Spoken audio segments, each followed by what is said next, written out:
সরকার পতনের পর আওয়ামী লীগের নেতা-নেত্রীরা যখন একের পর এক দেশ ছাড়তে ব্যস্ত, সেদিকে মাগুরা ১ আসনের সাবেক এমপি সাকিব আল হাসান ১৩ই আগস্ট দেশে ফিরছেন, এমনটিই নিশ্চিত করেছেন বিসিবির ক্রিকেট অপারেশনসের শাহরিয়ার নাফিস। সাকিব আল হাসানের ১২ই আগস্ট পর্যন্ত এনওসি আছে। ১২ই আগস্ট পর্যন্ত যেহেতু এনওসি আছে, ১৩ই আগস্ট তার দেশে আসার কথা বা আমাদের কাছে রিপোর্ট করার কথা।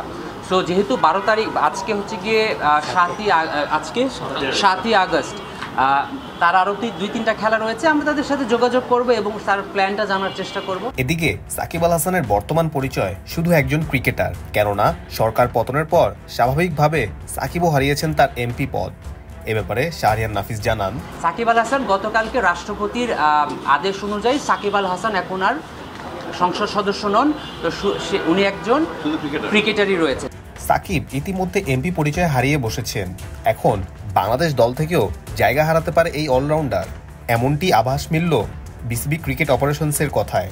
যদি উনি নির্বাচিত হন, উনি যদি টিমে নির্বাচিত হন, তাহলে তো স্বাভাবিকভাবেই উনি বাংলাদেশে টিমের সাথে জয়েন করে যাবেন বা টিমের সাথে জয়েন করবেন, সেটা ওনার ইন টার্মস অফ হিজ মানে কনফার্মেশন অফ সিলেকশন, সেটা ডিসাইডেড হবে।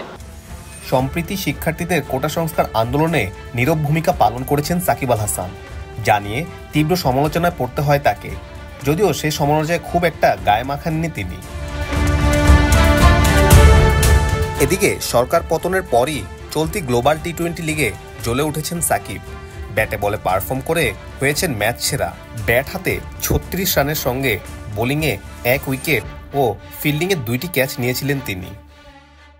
সাকিব আল হাসান গতকালকে রাষ্ট্রপতির আদেশ অনুযায়ী সাকিব আল হাসান এখন আর সংসদ সদস্য নন, তো উনি একজন ক্রিকেটারই রয়েছেন। তো প্রত্যেকটা মানুষেরই সিকিউরিটি কনসার্ন রয়েছে।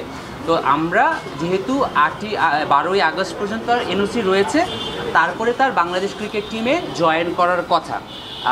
বাংলাদেশ ক্রিকেট বোর্ডের সিলেকশন প্যানেল এখন পর্যন্ত কিন্তু বাংলাদেশ পাকিস্তানের জন্য দল ঘোষণা করেনি। বাংলাদেশের জন্য যখন ওনারা দল ঘোষণা করবেন, সে যদি